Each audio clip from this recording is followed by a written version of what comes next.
So we're going to do a little segment here, and this is called, today is October 22nd. In just over a week, we will have a very special holiday, Halloween. And in preparation for that, Chris has brought out all the stops for a segment we're going to call Chris's Spooky Stories. Chris's Spooky Stories. And before we begin, I need a volunteer from the audience, preferably someone who's had a lot to drink already. Anyone? Andrew, you're coming up. I'm coming up. Okay. We're going to try this. I have my doubts. Andrew, I want to look really scary when I'm doing this. Yeah, so you need to. We're going to give you this flashlight. It's your job to shine it up underneath his face for the entire time he reads the story. Look as ghoulish as possible. Let's test this. Right under my chin. So it's like, okay, well, you did good. You did get in his eyes. I was expecting. Okay, can you read the book while you're doing this? I absolutely cannot read this. Okay, give me the we're not going to do that. Go sit down. Thank you, though. Our volunteer, Andrew, everyone. Thanks anyway. It was worth the try. We tried. We had our doubts. Chris, you should have memorized your story. That's all I'm saying. Yeah, next time I'll memorize Now, it. for real, Chris's Spooky Stories.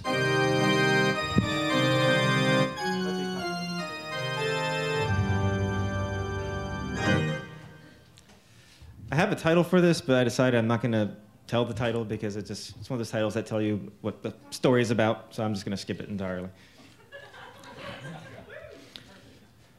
Just before Bernhard Osterman passed away from consumption, he promised his only son, Oscar, that he would always be with him.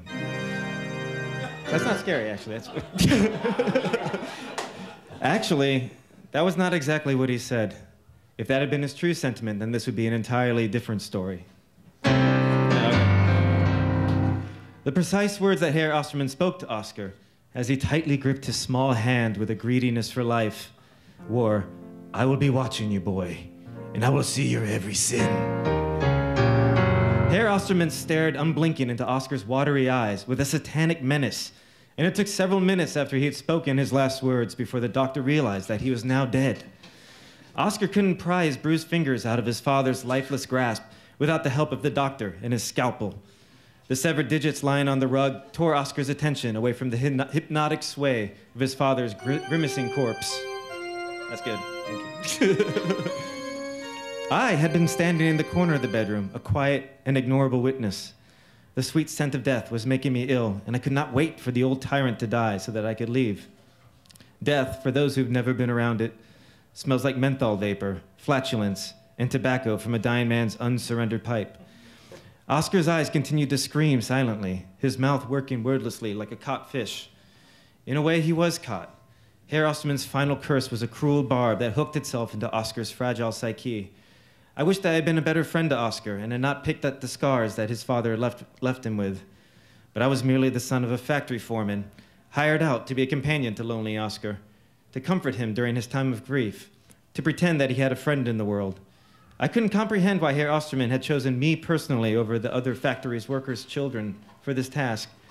It wasn't until later that I realized that I was the perfect insensitive bully to continue Herr Osterman's wicked mistreatment of Oscar after he was gone. Oscar's mother, Katrin, took us both by the arm and led us from the room as the doctor wiped blood from Herr Osterman's lips and then covered his face with the stained handkerchief. Katrin lightly prodded us down the hall. Her touch seemed to console Oscar, but to me her hand on my back felt as limp as a wet rag. When she spoke, her voice was flat and monotonous from laudanum addiction. "Go to your room and play with Josef," she said to Oscar. "Or cry, whatever you think is best." The Ostermans owned several wood workshops in the town of Triberg, a tourist trap snuggled deep in the heart of the Black Forest. They specialized in the manufacture of cuckoo clocks, those gaudy, overpriced, impractical timepieces that played tinny children's music and had to be wound every 8 hours. But they built other things besides souvenirs, and Oscar's bedroom was a testament to the variety of their wares. Everything in the room was carved from Black Forest wood: wooden bed, wooden armoire, wooden trunk, wooden chairs, wooden toys, wooden walls, floor, ceiling. The dark wooden surfaces leached light from the candles, creating a dimness that played tricks on the eye. Everywhere I looked, wood grain seemed to slowly swirl like oil on water. How do you sleep in here, I asked. It's like living in a tree, Oscar chirped. Yosef, we can play squirrels. I thought we had outgrown such childish games of pretend. We were both 10 years old and should have been stealing pies or torturing cats. But I was paid to keep Oscar happy, so I indulged him. Oscar demonstrated how the game was played by thrashing wildly at his down comforter with all 4 limbs until it was beaten into some semblance of a nest. Then we both perched on the bed on our hindquarters and munched on candied nuts that we clutched with both hands. I felt ridiculous, but the nuts were delicious. I ate fistfuls while Oscar nibbled away, 1 nut at a time. I'm sorry about your father, I said. He was a good man. I usually didn't have difficulty lying, but I almost choked on those words. Oscar chewed silently and stared at an unfocused spot in space. A rickety noise drew our attention to the corner of the bedroom. Mashed walnuts dribbled from my gaping mouth as I looked upon the sound's horrible source. The angry ghost of Bernard Osterman hovered several meters above the floor. No, it wasn't a ghost. The light was playing tricks on me again. It was a marionette hanging from a nail in the wall. In the low candlelight, the marionette looked exactly as Herr Osterman had looked at the moment of his death. Its pale plaster face was like a death mask. The cheeks were sunken and the cheekbones stabbed out like daggers. The eyes were piercing blue and wide with madness. Blood-stained lips were pulled back into a grin that promised only bad things to come. Large goblin ears poked out of a shock of raven hair. The marionette wore traditional Bavarian clothing that was robbed of all holiday gaiety by the puppet's ghastly expression. The marionette was made more threatening by its disproportionate hands and feet. The hands were 3 times the size of the feet and seemed to hang open with murderous intent. What is that monstrous thing hanging on your wall? I demanded. Father made that for me for my birthday, Oscar said. He carved it from a branch that fell from the hexabaum. The witch hanging tree? I laughed in shock. Whether the tree had ever actually been used to execute witches or not was irrelevant. What kind of sinister purpose was behind crafting a children's toy from such a notorious landmark? I hate him, said Oscar. I hate the way he watches me when I sleep. Father said he would be terribly angry if I removed the marionette. But now he's dead. Oscar trailed off at those last words. The reality of his father's death seemed to gently come over him, but rather weep with remorse. Oscar breathed a deep sigh of relief. There was another creak from the corner, and the marionette fell with a crash to the floor.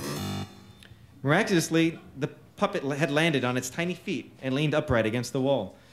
At first, I was frightened out of my wits, but when I turned to look at Oscar, I burst out in laughter. He looked now even more like a squirrel than he did before. He was stock still, back straight, his eyes wide and alert. His hand still held an almond to his slack mouth. It's only a puppet, I said. The nail just came loose. I strutted bravely across the room to pick up the marionette. Don't, Oscar whimpered. Don't touch him. You'll make Father angry. Don't be such a baby, I snapped. Are you always such a sissy, playing squirrel and wetting your pants at every loud noise? I regretted my outburst immediately. I didn't mean to be a bully. It's just how I acted whenever I was annoyed or threatened. Oscar fled from the room. Wait, I yelled. It's only wood. It's not your father. I picked up the marionette by its body and shuddered in revulsion. I was expecting it to feel wooden and hollow, but it felt more like soft flesh under its clothing. And it weighed as much as a small child. I wanted to drop it, but I had committed myself to showing Oscar that he had nothing to fear. I untangled the strings on the control bar and walked the puppet out of the room.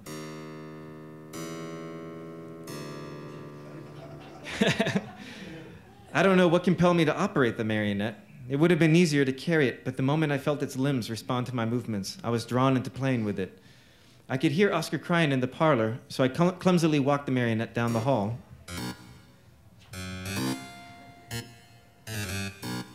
The sound of its tiny wooden shoes clicking across the floor echoed through the house.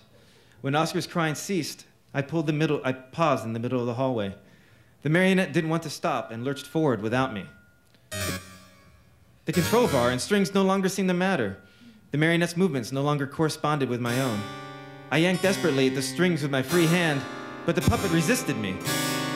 It walked with terrifying ease, its parts moving with perfect articulation, its huge hands reaching forward, its feet tapping out the murderous rhythm of a ticking clock. Before we rounded the corner into the parlor, the puppet turned its head up at me and gave a knowing look. It still had the same ghoulish death mask face, but the tilt of its head and the pause in its movement conveyed to me its meaning. He was the manipulator. I was the puppet. The natural pathways of control that ran through the strings had been reversed. I couldn't even let go of the control bar. The marionette entered the parlor before me. I followed it in and looked for Oscar. Oscar sat underneath a card table with his fingers shoved into his mouth. I couldn't tell if he was trying to stifle a scream with his knuckles or trying to physically claw one from the pit of his stomach. Moonlight that passed through a rain-slick window cast amorphous shapes on his face that resembled wood grain. It was like a piece of pine. He looked like a piece of pine carved into the shape of a boy. Oscar, I pleaded, please come back. I'm sorry. You were right. I shouldn't have teased you, and I shouldn't have touched your puppet. The marionette stalked towards Oscar, towing me behind. Oscar was frozen, petrified, and I was sure that he was dead, scared to death by the uncanny sight of his father's marionette creeping into the parlor under its own supernatural power. I wept as the puppet reached out against my will to touch Oscar's twisted face. I jumped when Oscar moved. Oscar blinked and drew spit-gobbed fingers from his mouth. He reached out timidly and took the marionette's hand. He pulled and shook it, causing the puppet to rattle about. Oscar laughed out in delight. It's only wood, Joseph. It can't hurt us. I could feel the string slacken as gravity pulled naturally on the marionette's limbs again. Its animating force drifted from it like invisible smoke, leaving its head lolling slackly to the side. Look at your face, crybaby, Oscar taunted. It's only a toy. Why were you so scared? It's your father, I mumbled through tears and snot. He came back to watch you and to punish you. Oscar's face was grave. My father is dead, Joseph. He brightened and repeated, my father is dead. And then Oscar seemed to sing it as he padded back to his room. My father is dead. Oscar was no longer afraid of his wicked father, now that his damned soul inhabited a harmless puppet. Herr Osterman could not abuse his son after death without fear, but I fear it. I felt its terrible control, his reanimated malice. He didn't break his promise. I will be watching you, boy. I will see your every sin. And so he does. He watches me unceasingly. He watches me even now. And he watches you!